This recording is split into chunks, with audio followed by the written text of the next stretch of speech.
Ciara Conway. I thank you for the opportunity to speak on this very important piece of legislation. And I suppose just picking up on what Deputy MacDonald has spoken about in relation to the Magdalen laundries, I mean, I don't think anybody denies the truth and the horrific stories that we've heard of the conditions that these women and their children endured. I will say that we do need to wait for Senator McAleese's report to be published on this matter. And I have worked and continue to work extensively with Sally Mulready, who's based in London, who was recently appointed to the Council of State by President Higgins with these women.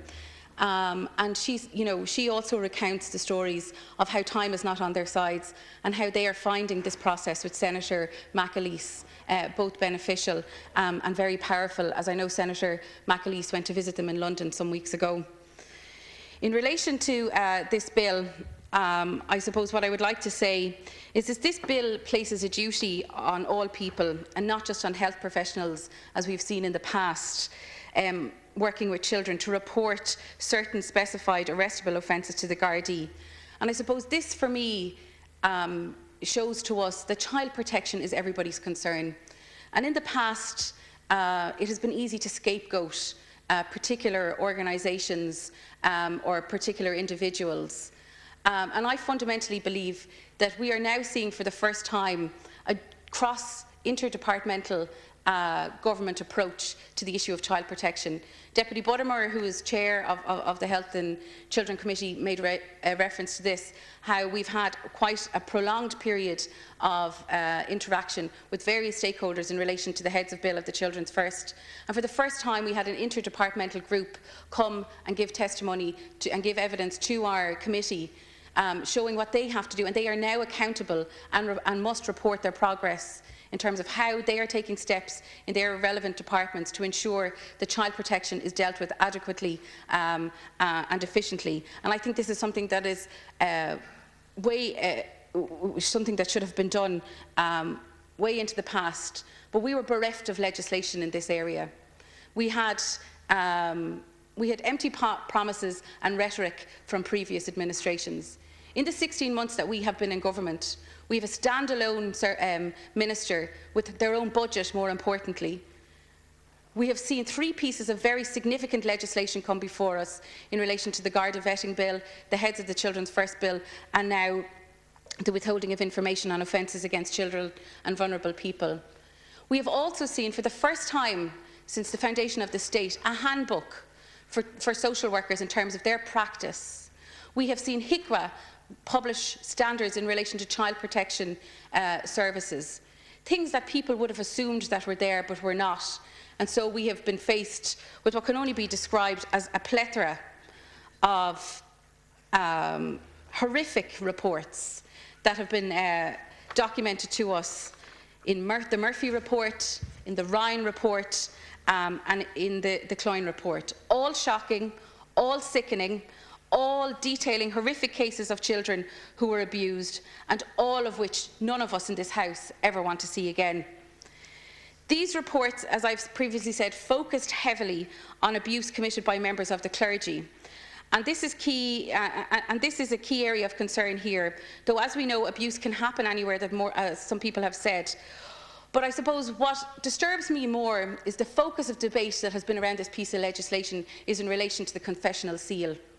But I would ask the people who are concerned with this, how many disclosures were made in the kitchens of bishops' palaces, in the sculleries of the parish priest's house, where no confessional seal was abound, and yet they failed to take action, to take responsibility, and to support and protect some of the most horrific crimes ever committed against young people and children in our state. And that, to my mind, is something that this legislation will address. And there is and something else that's coming to the fore here is people talk about the voice of the child and that it needs to be present in legislation and in policy. And yet we hear about adults talk about their discomfort in making a disclosure or making a report. Where is the child's discomfort? Where is the child's horrific experience been voiced and opinionated if adults will not step forward and take their responsibility to protect children and vulnerable people. And that brings me on to my next point, that there has been a lot of focus in relation to child protection, but we cannot forget that there are 370 residential beds for children with intellectual disability in this country and 4,000 adults. And yet we have no method of monitoring what goes on in those institutions. And if the history has told us anything, unfortunately, the disturbing nature of people who choose and seek out to abuse people focus where there are vulnerable people present. So as I welcome this legislation and the other legislation that has been brought before the House in relation to the protection of children, but we still have loopholes. We still have work to do in protecting vulnerable people, and that we must see a standalone investigation, I suppose, criteria and standards been put in place for such residential institutions where people with intellectual disabilities, physical disabilities, often receive respite or sometimes full-time residential care. I think it's incumbent upon us to pursue that. I would also just maybe, this is the first time I've had the opportunity to address the House since the publication of the inquiry into the death of children in care. And as somebody who worked as a social worker in that period from 2000 to 2010 at the front line, somebody who has experience of being that social worker who fought for expenses to send flowers to a child's funeral, I hope now more than ever that we will see child protection services taken away from what we know to be a very dysfunctional HSE system. And I have great confidence in the Minister's vision for the new Child Protection and Family Agency, but that too must come, and I am pleased to say, and I have looked, that there is an additional subhead in relation to a budget to ensure that this agency is appropriately staffed and can implement and do the kind of work that we need it to do. Atrocities happen, unfortunately, when good people fail to act.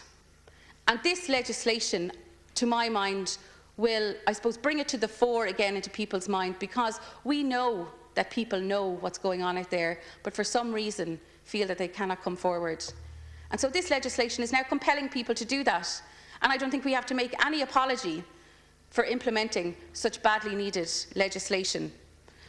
What we want now, and it's for the onus to be put on people who have the knowledge of a crime to voice their suspicions and to make known their concerns. The motto of Bernardo's is that every childhood lasts a lifetime, and this is very true, because we can see that the children who suffered abuse in the past in state care, who were residents in the Magdalen laundries, that their experiences of early childhood and adulthood followed them all the way through their lives and can be reflected in the cells that of the people that we see in Mountjoy. It is no coincidence that there is a high proportion of people who end up in state care either end up homeless, and then because of the, I suppose, cruel and distressing life that people lead on the street, turn to crime and end up in prisons. So, but all of this can be, and lots of analysis and various research has shown that the experience of children between the ages of birth right up to 5 have a lifelong and lasting impact on both their social, their emotional and their physical development. And so I think that the Minister, in this case, it's very welcome that he brings forward this legislation, but that he's also working with his other cabinet colleagues and with Francis Fitzgerald to ensuring that we have a proactive approach from now on in relation to intervening with children who come to the attention of services at the earliest possible stage, because we know that this is in the best interest of the child and of the family and of the parents. And then, just before I finish up, I just wanted to say one or two things in relation to the referendum on children's rights. I think now, and I've called upon the Minister before, and I think maybe it's something that I would hope you would bring back to your Cabinet colleagues on this issue, is that there's often much debate about and discussion about when we actually hold a referendum, what day it is on.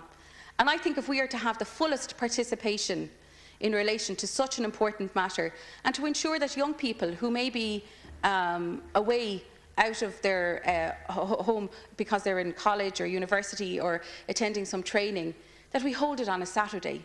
Let's show people how serious that we are in relation to make sure that everybody has their say on such an important issue.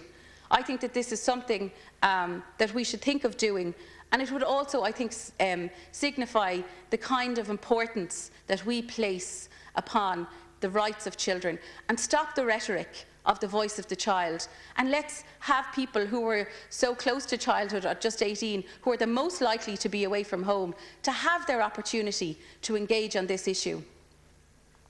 In conclusion, I would just like to say that the rights of the child and the protection of our children and the vulnerable must take precedence. And by protecting people who are vulnerable or who may have an intellectual or physical disability, who are responding to the duty of care we are responding to the duty of care that's incumbent upon all of us, and supporting what can only be, I think, described as a basic human right. By protecting our children, we are protecting all of our futures. Gurr Malgat.